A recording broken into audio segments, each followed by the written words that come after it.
মানুষের ভাগ্য বদলাতে কি খুব বেশি সময় লাগে? আজ যাকে আপনি পায়ের ধুলো মনে করে তুচ্ছ করছেন, কাল হয়তো তাকেই ধরার জন্য আপনাকে হাত বাড়াতে হবে। আজ সাদিকের জীবনের সেই অবিশ্বাস্য গল্পের প্রথম অধ্যায় শুনুন, যা আপনার চোখের কোণে জল আনতে বাধ্য করবে। শহরের ব্যস্ততম মোড়।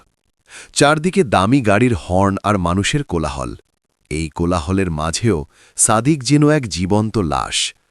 পরনে তার ছেঁড়া তালি দেওয়া একটা শার্ট, যা অযত্নে ধূসর হয়ে গেছে। সাদিক খুব মেধাবী ছাত্র ছিল, কিন্তু ভাগ্যের নিষ্ঠুর পরিহাসে আজ সে পথের ভিখারি নয়, বরং রাস্তার এক কোণে বসে মানুষের জুতো পালিশ করে। তার মা হাসপাতালের বিছানায় ধুঁকছে, আর সেই চিকিৎসার টাকা জোগাড় করতেই সাদিকেরই লড়াই। সেদিন সকালে আকাশটা ছিল মেঘলা। সাদিক তার পুরনো কাঠের বাক্সটা নিয়ে বসেছিল। ঠিক সেই সময় একটি চকচকে কালো গাড়ি এসে থামল তার সামনে। গাড়ি থেকে নামলেন শহরের নামকরা ব্যবসায়ী আরমান সাহেব এবং তার উদ্ধত ছেলে। সাদিক বিনয়ের সাথে বলল, স্যার, জুতোটা কি একটু পালিশ করে দেব? খুব কম টাকা নেব স্যার, আমার মায়ের ওষুধ কিনতে হবে। আরমান সাহেবের ছেলে এক তাচ্ছিল্যের হাসি দিয়ে সাদিকের বাক্সে লাথি মারল। সাদিকের রং আর ব্রাশগুলো ড্রেনে গিয়ে পড়ল। সে চিৎকার করে বলে উঠল, তোর মতো নোংরা মানুষের হাত আমার দামি জুতোর ওপর পড়বে? কত টাকা চাস? এই নে। এই বলে সে কয়েকটা নোট সাদিকের মুখে ছুঁড়ে মারল। সাদিকের দু চোখ বেয়ে জল গড়িয়ে পড়ল। সে টাকাগুলো কুড়িয়ে নিল না। সে শুধু আকাশের দিকে তাকিয়ে মনে মনে বলল, আল্লাহ, তুমি কি সবই দেখছ? সেই অপমানের দৃশ্য রাস্তার অনেকেই দেখল, কিন্তু কেউ এগিয়ে এল না। সাদিক মাথা নিচু করে তার ভাঙা বাক্সটা কুড়িয়ে নিতে লাগল। তার মনে হচ্ছিল, দারিদ্র্য কি এতটাই অপরাধ যে মানুষ তাকে মানুষ হিসেবে গণ্য করে না? সেদিনের সেই অপমান সাদিকের হৃদয়ে এক গভীর ক্ষত তৈরি করল, কিন্তু সে জানত না উপরওয়ালার বিচার অন্যরকম। রাতের বেলা হাসপাতালে গিয়ে সাদিক দেখল তার মা আর নেই। পৃথিবীর একমাত্র আশ্রয়টুকুও তার হারিয়ে গেল। রিক্ত হস্তে, ভাঙা মন নিয়ে সাদিক সেদিন শহর ছেড়ে অজানার উদ্দেশ্যে পা বাড়াল। তার মনে শুধু একটা প্রতিজ্ঞা ছিল, সে প্রমাণ করবে যে ভাগ্য বদলানো যায়। মায়ের লাশের পাশে বসে থাকা সেই নিঃস্ব সাদিক আর আজকের সাদিকের মধ্যে আকাশ পাতাল তফাত। কিন্তু এই পথটা ফুলের বিছানা ছিল না। শহর ছেড়ে যখন সে গ্রামের এক দূর সম্পর্কের খালার বাড়িতে আশ্রয় নিল, তখন তার সম্বল ছিল কেবল বুক ভরা হাহাকার আর অপমানের সেই জ্বলন্ত স্মৃতি। সাদিক খালার বাড়িতে থেকে দিনমজুরের কাজ শুরু করল। দিনে হাড় ভাঙা খাটনি আর রাতে মোমবাতির আলোতে পুরনো বইগুলো নিয়ে পড়ে থাকা, এই ছিল তার জীবন। গ্রামের মানুষ তাকে নিয়ে হাসাহাসি করত। রাস্তার ধুলো ঝেড়ে কি আর শোনা হওয়া যায়? কিন্তু সাদিক কারও কথায় কান দিত না। তার কানে শুধু বাজত সেই ব্যবসায়ীর ছেলের তাচ্ছিল্যের হাসি আর সেই জুতো পালিশের বাক্সে লাথি মারার শব্দ। ধীরে ধীরে সাদিক তার জমানো সামান্য টাকা দিয়ে ছোট একটা ব্যবসা শুরু করল। কম্পিউটারের প্রতি তার আগে থেকেই ঝোঁক ছিল। সে শহরের একটা দোকানে কাজ করে গ্রাফিক ডিজাইন আর নতুন প্রযুক্তির কাজ শিখতে লাগল।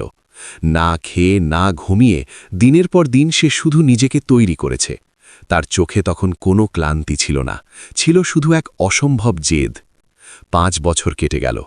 সাদিক এখন আর সেই ছেঁড়া শার্ট পরা ছেলেটি নেই। সে এখন একটি আইটি ফার্মের মালিক।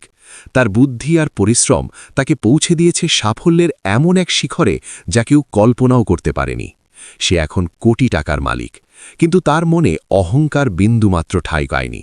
সে আজও যখন দামি গাড়িতে চড়ে রাস্তার জ্যামে আটকে থাকে, তখন জানলার বাইরে তাকিয়ে সেই পুরনো দিনগুলোর কথা ভাবে। তার চোখ ভিজে ওঠে। সে জানে ক্ষুধার জ্বালা কি। সে জানে একজোড়া জুতো পালিশ করার জন্য মানুষের কটু কথা শোনার যন্ত্রণা কেমন।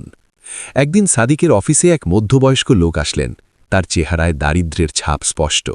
কাঁপা কাঁপা গলায় তিনি বললেন, বাবা, আমার ছেলের একটা চাকরির খুব দরকার। ও না খেয়ে আছে কয়েকদিন ধরে। সাদিক যখন সেই লোকটির দিকে তাকাল, তার রক্ত হিম হয়ে গেল।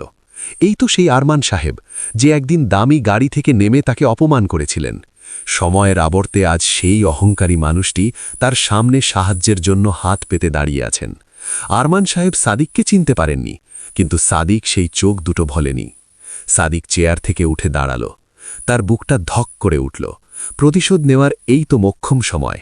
কিন্তু সাদিকের মনে হল, মানুষ মানুষের বিচার করে না, করেন সৃষ্টিকর্তা।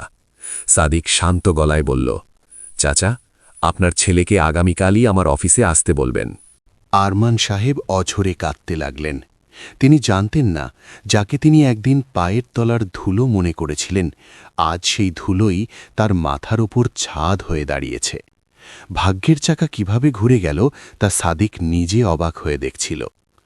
আরমান সাহেব যখন সাদিকের অফিস থেকে বের হয়ে যাচ্ছিলেন, তখন সাদিক জানলার কাঁচের ওপার দিয়ে দেখছিল সেই মানুষটিকে, যিনি একসময় ক্ষমতার দম্ভে অন্ধ ছিলেন।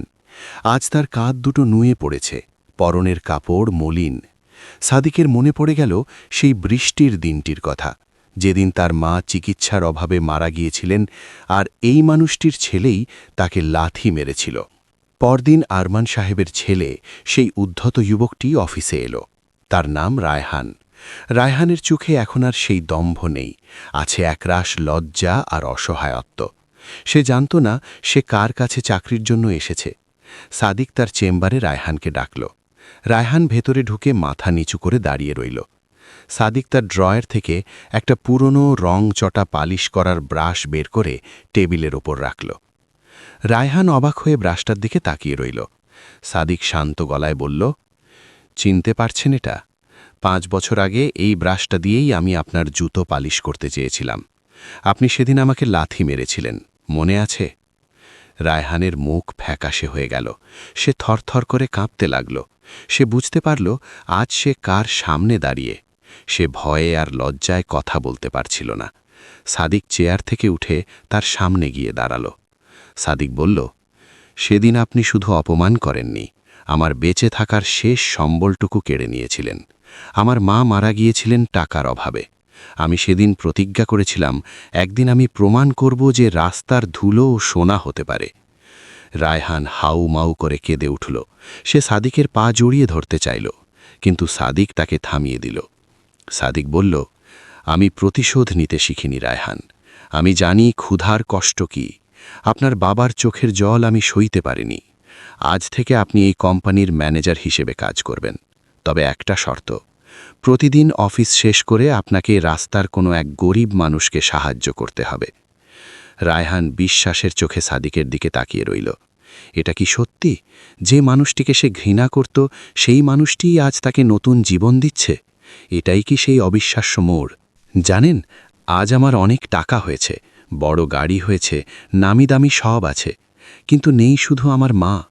মা আজ থাকলে দেখতেন তার সেই সাদিক আজ হার মানেনি। মা, আমি আজ সেই মানুষগুলোকেও ক্ষমা করে দিয়েছি যারা আমাকে কুকুর বেড়াদের মতো তাড়িয়ে দিয়েছিল, কারণ আমি বুঝেছি ঘৃণা দিয়ে ঘৃণা মেটানো যায় না, ভালোবাসা দিয়েই জয় করতে হয় সব কিছু। পৃথিবীতে কেউ ছোট নয়, কেউ তুচ্ছ নয়। আজ আপনি যাকে অবহেলা করছেন, কাল হয়তো তার কাছেই আপনাকে হাত পাততে হতে পারে। মানুষের সম্মান করতে শিখুন, কারণ ভাগ্য বদলাতে এক পলকও সময় লাগে না। ভালো থেকো মা, তোমার সাদিক আজও তোমার জন্য কাঁদে।